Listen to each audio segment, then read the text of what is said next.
mean, it got me fucking amped. It was like watching that Al Pacino Any Given Sunday speech. I was like, I'm fucking ready to draft Gurley again. Except I was so Gatorade commercial. Yeah, I was so off on Gurley too, and then I just got all pumped up, and I'm like, I don't know, this changes my whole draft scheme again. You're listening to Let's Talk Fantasy Football, where men of fantasy genius have realized, hey guys, we don't need real football skills to dominate on the fantasy field. Yeah. So slap on your pads and grab your helmet. Shit's about to get real.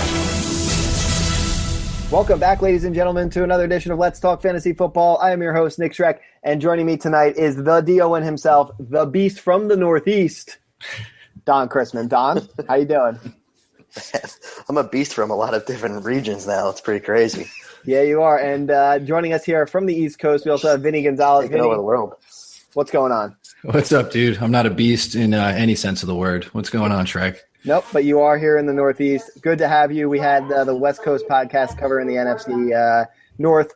We're here with the NFC West on tonight's podcast, and we're going to cover the Cardinals and the Rams. But before we jump into that, guys, we want to give a shout-out to Vupiq, the revolutionary app that allows you to play fantasy football live while watching the game on TV. Predict the plays, the result of the play, and literally play fantasy football. You can sign up for the beta now by going to letstalkfantasyfootball.com/Vupiq. So, all right, guys, I mean, like I said before, we're here. We're going to talk Cardinals. We're going to talk Rams. And then on the next podcast, we'll talk 49ers and Seahawks for everybody that's a fan of the NFC West. But first, a little self-promotion goes a long way. Guys, we're on Android. We're on iOS. You can download the apps. letstalkfantasyfootball.com/Apple and /Android. Get the apps. We are adding content daily. The podcasts are rolling. We are going to be 4 for 4 this week on new podcasts coming at you guys, and we're excited to be here. We also have 3 skills live on the Amazon Alexa store, so you can literally talk fantasy football. We'll touch on those a little bit later on in the podcast, but guys, let's start with the news, and let's start with the biggest name. I know he was touched on in the last podcast, but I know there's a lot of emotion surrounding the guy. Jay Cutler, he's back in football. So sick. So happy. We thought he was gone. Now he's back. Gift that keeps on giving, Don, right? Whatever, man. Jay Cutler sucks. All right. That went about as I expected it to. I think it was like a few podcasts ago. I was like, oh, yeah, Dolphins are definitely like my Jaguars of this year until that fucking happened. Wanted nothing to do with anything with the Dolphins besides Jay Ajayi. So you're not jagging off anymore? Maybe I'm back to jagging off. All right, well. Fournette had a nice TD. Yes, he did. All right, let's get off Cutler because we can bitch about him all day long. Let's touch on news, guys. Ezekiel Elliott. Vinny, I think you said they're expecting some kind of possible announcement on a suspension on Friday morning? Yeah, Friday morning, so this should be out. The news should be out by the time people are listening to this, so sorry, everyone, but finally some clarity, I think. So that is good, and we can hammer out the first couple picks of each draft now if we get news on Zeke Elliott. Yeah, I mean, I think from a fantasy perspective, I know it was discussed on the podcast about what we do with Zeke if how many games he was suspended and whatnot, but it's going to make our lives a lot easier as people giving advice and people that are just going to be in drafts. So very interesting indeed. But we'll see what happens there with Zeke. Don, I know you talked about it quick before the podcast. Le'Veon Bell still holding out. What are you hearing out of Pittsburgh there? Yeah, I mean, it's just that he's still holding out, which is not good for him or the team. Biggest thing with Bell holding out, I mean, when has, running back holdouts really done anything at all? So I don't know. It's just another pain in the ass. I think this will transition well because we're going to go into the Cardinals. But I think now with obviously we'll find out now with Zeke ruling and the Bell holdout. But I think this now kind of pushes David Johnson to well more of a clear-cut number 1 running back overall. Yeah. No, I agree. I mean, like you said, it's a great transition. But I do want to touch on it for a second because all of a sudden what we looked at as a solid top 3 really is changing fast. If Zeke gets suspended, Bell holds out. And again, he's going to show up at some point. But it's not as solid of a top 3 as we might have thought literally, a month ago. So, we'll start with the Cardinals, guys, and we'll start with David Johnson. We're saying he is the de facto number 1 pick. And I just want to address it on here. We had a question the other day, and I know we all kind of commented on it, is, someone asked, why the hate on Le'Veon Bell. And it's not necessarily hate on Le'Veon Bell. It's more on the love and the good thing for David Johnson. And now with Bell holding out, like you said, Don, this solidifies David Johnson. So yeah. I don't think anyone hates Le'Veon Bell. I think we all appreciate Le'Veon Bell. It just everything that just surrounds him just makes you have to. Yeah. He should be your clear-cut number one if there wasn't so many. I mean, there hasn't been a season yet going into Le'Veon Bell where there hasn't been an issue, whether injury, getting in trouble, or now the holdout. So, I mean, every year there's something. So it's not that we don't like him. It's just there's some lingering factors that David Johnson certainly doesn't have right now. Yeah, and you got to put somebody number one, and that's what it comes down to. It's really 1A and 1B with those two guys. Do you guys have anything to really say on David Johnson? I mean, he's the de facto number one, I think, across boards everywhere. Nope. No, I think he's got to be 100% across the board for the most part. You're numero uno. Okay, so agreed. There's nothing really to add on David Johnson if you have the first pick. He's your guy. Let's talk QB guys. Let's talk Carson Palmer. His average draft position right now, guys, 5th pick in the 13th round. Again, our ADPs come from Fantasy Football Calculator. He is coming off the board at QB 20, I believe, according to my count. So 2016 wasn't quite his year. He was hit NFC high 127 times last year. So they got to him. He finished better in the second half, but he does have a nice schedule against the passing defenses for weeks 1 through 9. Is there any value here for Carson Palmer for you guys? I think so. It's the situation's kind of reminding me of how we viewed Matt Ryan last year before his big breakout, when his schedule was pretty soft, and then anyone that took a flyer on him late wound up, reaping the benefits big time. So I'm kind of seeing that with Palmer a little bit, and you know how we always talk about playing the late quarterback game. So Palmer's a guy that I've been looking at more in depth as I've been doing some mocks and stuff. He basically goes undrafted most cases because everyone's looking for the high-profile guys, or most people leave by then. So delving into Palmer, I like it's just nice to wait on a quarterback and still get something that at least you can bank on schedule if you really fuck up your draft or something like that. You just miss out on all the quarterbacks. Yeah, I mean, I don't think it's as drastic as the Matt Ryan thing, because Matt Ryan wasn't the 20 QB. But I mean, Carson Palmer was expected to be a big factor last year for fantasy. I mean, everyone was talking highly about him. This was the year that Carson Palmer was really going to blow up, and that obviously was not the case. So, I mean, I like Carson Palmer. I'm not going to draft him, but I think mid-season someone's going to own him to play once they have a bye and they need a solid player, and like you said, with his schedule. So I think he's going to be someone that's not going to get drafted, but obviously someone's going to own probably in the middle of the season. Yeah, 100% agree. Definitely got to watch. Like you said, you mess up your draft, you want to take them late, something happens. According to Pro Football Focus, he had the number 4 overall passing grade from weeks 8 through 17 last year.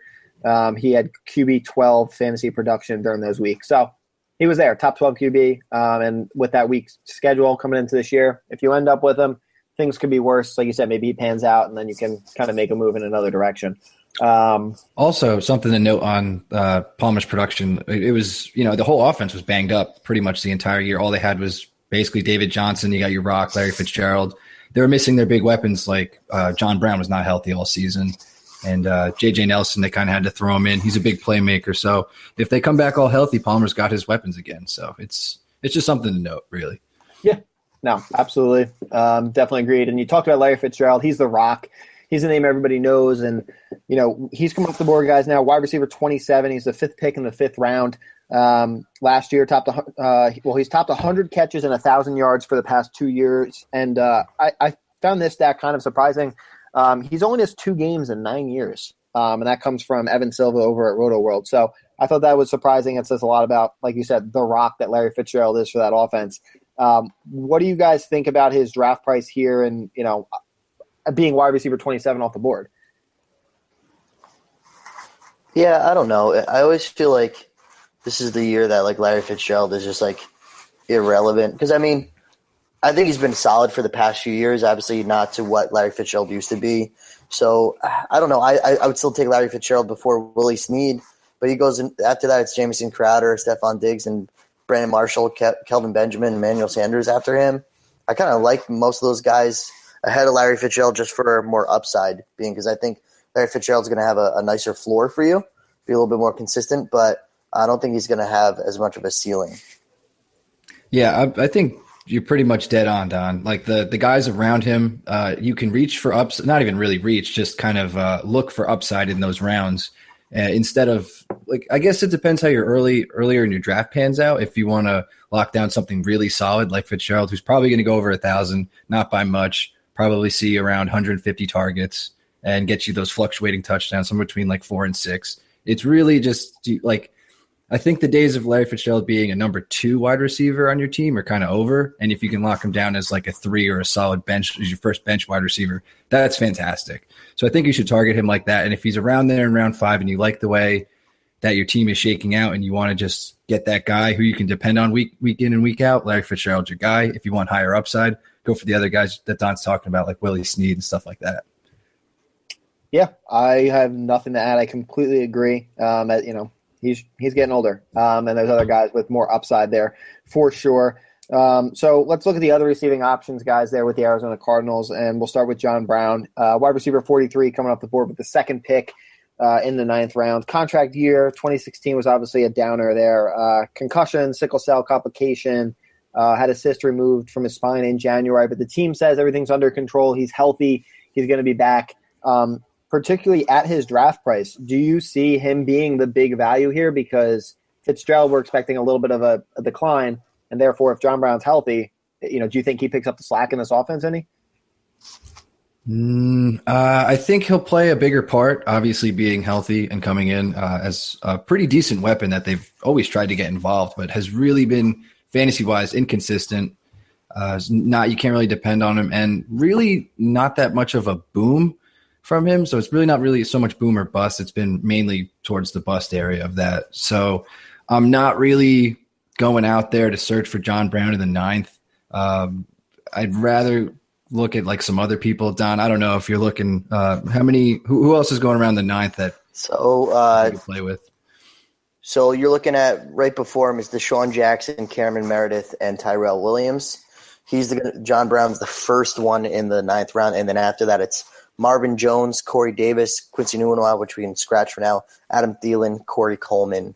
Now this is off of Fantasy Football Calculator.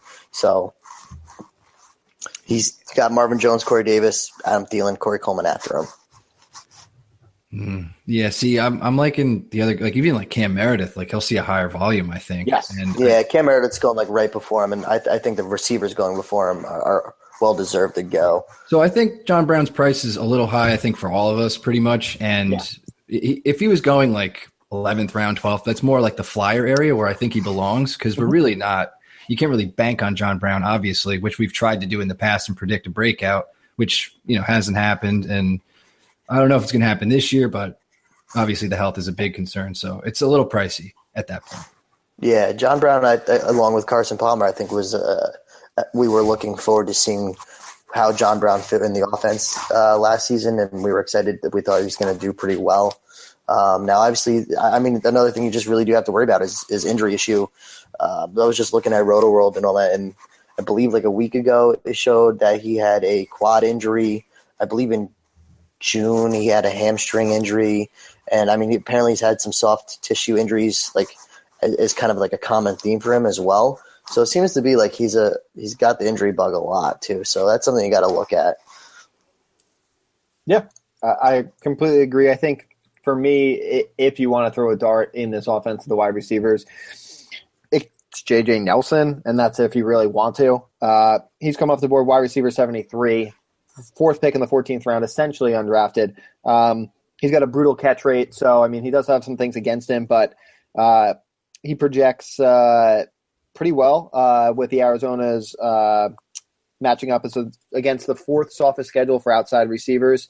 He runs a team-high 75% of his routes on the outside perimeter. So the opportunity is there if Palmer can get the ball downfield. If you want to gamble in the 14th round, I'm okay with it. Yeah, he's the guy they take shots with, so that's why his catch rate is so bad. But obviously that doesn't really play all that well into throwing him into your fantasy lineup week in, week out. So he'll win you some weeks for sure. He actually scored 6 touchdowns, I think, to end the season. Every game to finish out the season, he scored a touchdown. Wow. For the last couple weeks, 13 through 16. He had a touchdown in the preseason game, right? JJ Nelson? It's like today? No, yeah. They opened up. They were the first preseason game. Yeah, they played Dallas.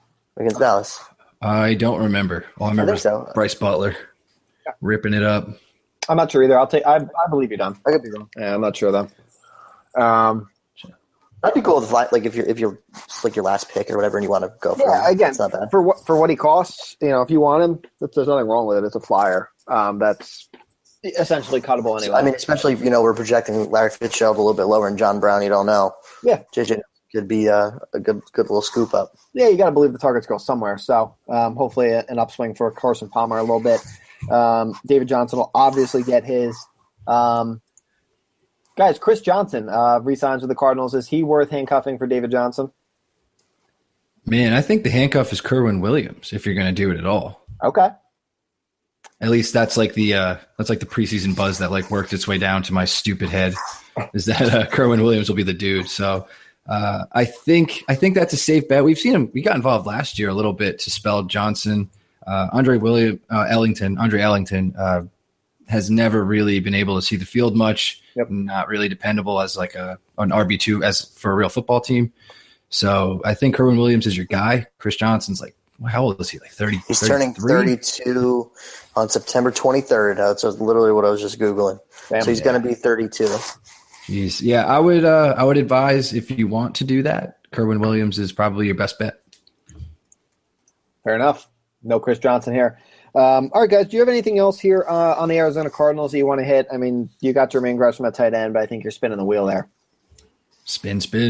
Yeah, spin the wheel at that point. Anything else on the Cardinals? We're good. That is it. All right, guys, let's take a quick break. We're going to hear from Vupiq, and we'll be back with the Rams. This year, dominate your friends with free play-by-play fantasy football from Vupiq. Vupiq is the first play-to-play fantasy football game where you crush your friends from the comfort of your own couch. For the first time in fantasy football, you must think like the players and coaches on the field as you predict the outcome of every play. Visit Vupiq.com. VUPIQ.com and sign up now for an invitation to beta test. All right, guys, so that was Vupiq, and we are now here with the LA Rams. This is going to be an interesting conversation because I know Vinny's going to talk up Tavon Austin, and then we've got a lot of questionable, I think, things here with the Rams. Arguably not a lot of fantasy value, but let's start with the guy who runs the offense, and we'll start with Jared Goff. I have my notes that says skip. Do you guys feel differently? Not really, but it's kind of mean. I mean, there's nothing there for me for fantasy. Yeah, I just want like kind of mean, dude. I mean, the shit that we've said on this podcast, you're gonna say we're being mean to Jared Goff.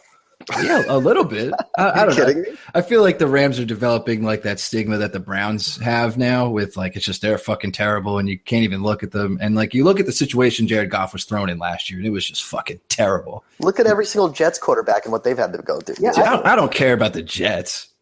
So we just feel bad for Jared Goff. There's the bias. I'm just like his situation. His situation has it's the closet Rams fan between your Tavon Austin love and now I kind of could be. And well, like a little schoolgirl crush on Jared Goff. The difference between the Rams is they're doing something about it. They brought in Sean McVay, offensive-minded dude, going to run the offense as the OC, and they brought in Andrew Whitworth at tackle, which is awesome because I was pretty bummed out about that when he left the Bengals. But they solidified the O-line a little bit more, bringing in offensive-minded coach. They got Todd Gurley, who's more than capable of running the football for the team. And I think Jared Goff could be a little bit better. That's all. Yeah, I don't have a personal thing against Jared Goff here. I just don't think there's any fantasy value there. I think you're just being a little too mean, Nick. Very mean, Shrek. This is my intervention. Yeah, I guess I like Jared Goff. I don't know. I didn't expect to skip him. It just felt very mean, Shrek. Well, that's how I feel. I'm not sorry. Hey, you could skip him. All right. Thanks, Don. With your permission, we will move on to the running back, Todd Gurley. His ADP is the 7th pick in the second round. He's coming off the board as running back 10. I won't say that I'll skip Todd Gurley, but I don't like Todd Gurley. I don't know what to fucking do. I'm with Don. I flip flop every day. It's really starting to get bad. Like, I literally thought I knew what I was going to do with, like, running backs and all that. And now, like, especially now because preseason week 1 starting, I watched a pretty cool commercial of, like, Todd Gurley being like, this is my year where I'm just going to kick ass again. I'm just like, I believe you. And I don't know. I really don't know.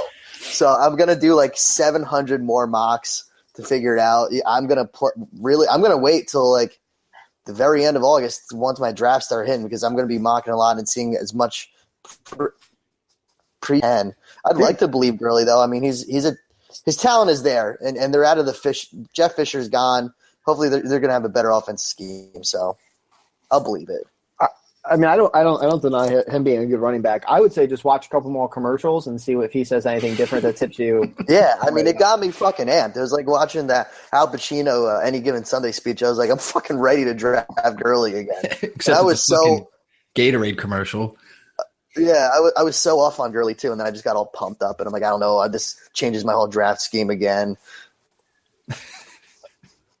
Jesus, okay, man. Vinny, what do you got? What do you have on Todd Gurley here? I'll do the opposite of what Don did. I have some stats. Okay. Fucking numbers don't mean anything, man. Right. So, watch commercials. Go with your gut feeling. The Don strategy. You know, you have a dream before the draft. You go with that.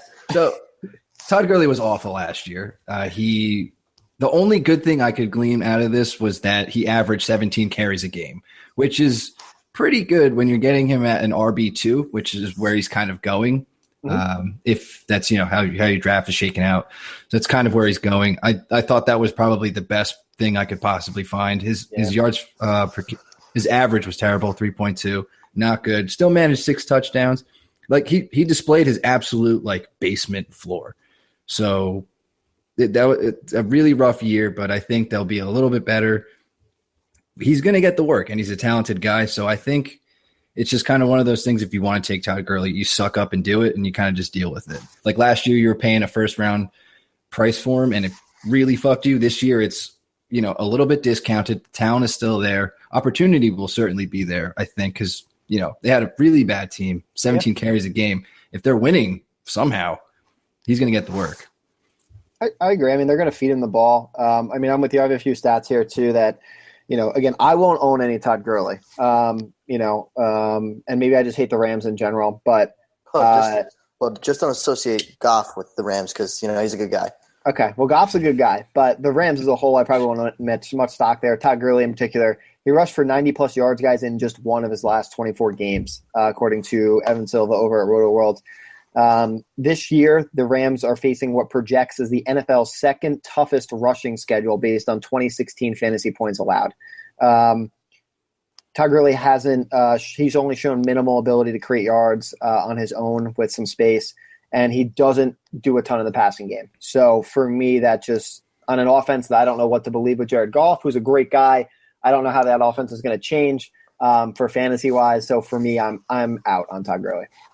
Rams are making moves, man. All right, they are, and Jared Goff's a great guy. I don't know. It's tough. I mean, I agree. I'm most likely not going to own Gurley, but I just think like what Vinny said, if you get him at a discounted price, and like even if you get like say Zeke falls a little bit and then he comes back around, and you want to do a running back duo where you're gonna get Zeke and if Gurley can play to his full potential at a discounted price, man, that could potentially be a team with your running backs right there.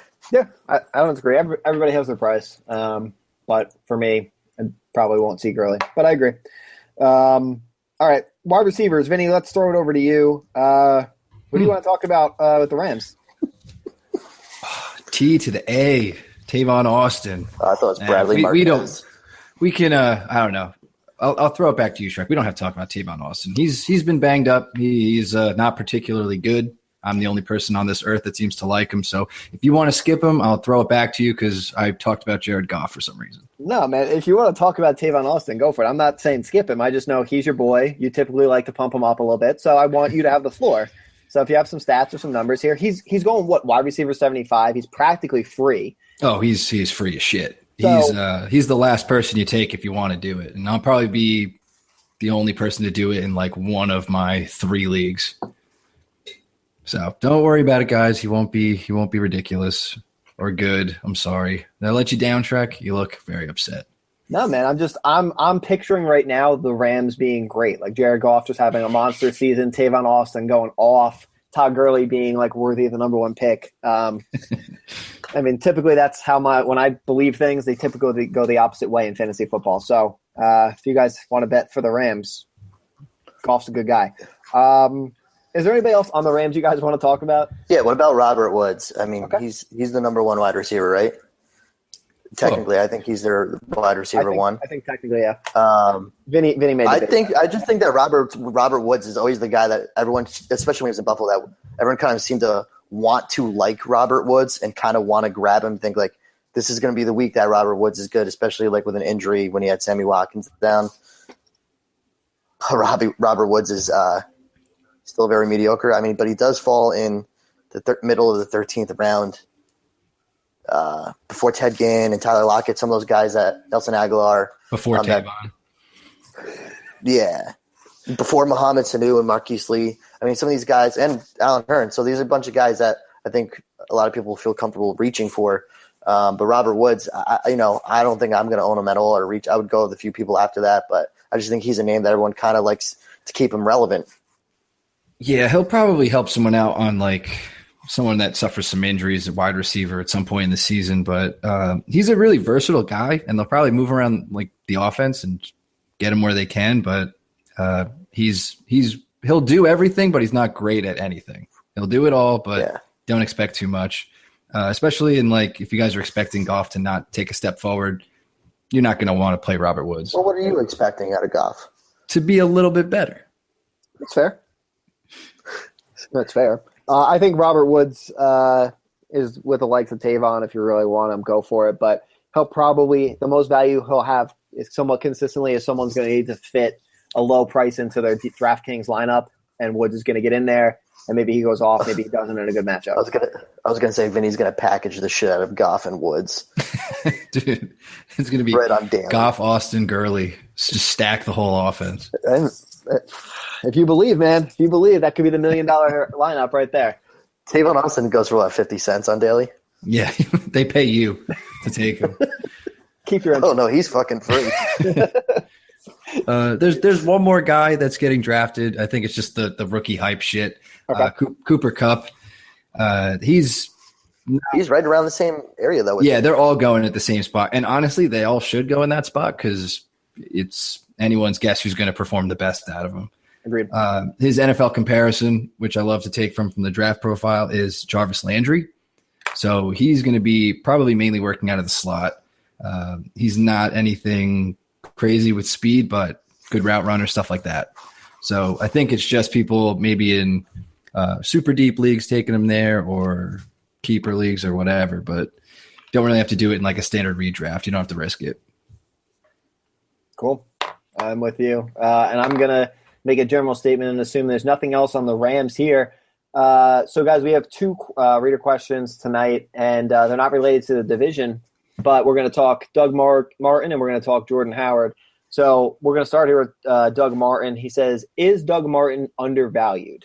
And for reference, I actually don't even know what his ADP is, but let's take a look. Doug Martin. I was on receivers there. Sixth pick in the 6th round. I don't know what his running back overall is. But Vinny, you're always he's the 28th running back. Okay. Vinny, you're always the Doug Martin guy. Yeah, what do you think? It's about right. Like he's going to miss the first 3 games, and like every once in a while I'll see some bullshit like Jaquiz Rogers is going to take his job or there's no guarantee. Doug Martin's going to be the starting running back once he gets back. So week 4, you'll get a starting running back again. It's Doug Martin. He's very up and down. If you're following that fluctuation, this will be a good year for Doug Martin because he was bad last year. So you can always bank on that or whatever, but it's pretty much when you're taking Doug Martin this year, you got to have a really solid running back core, I think, before those.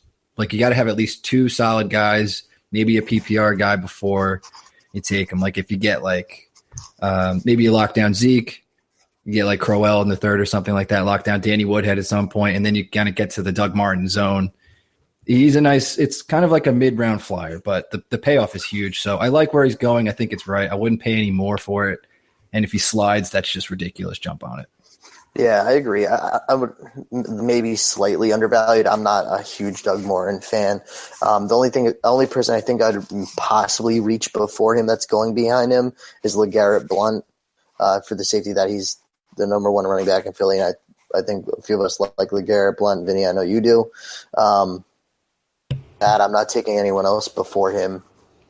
So being in the middle of the 6th round, and if you're someone that does like Doug Martin is a value, I think that's a good place for you to let him slide and take him there.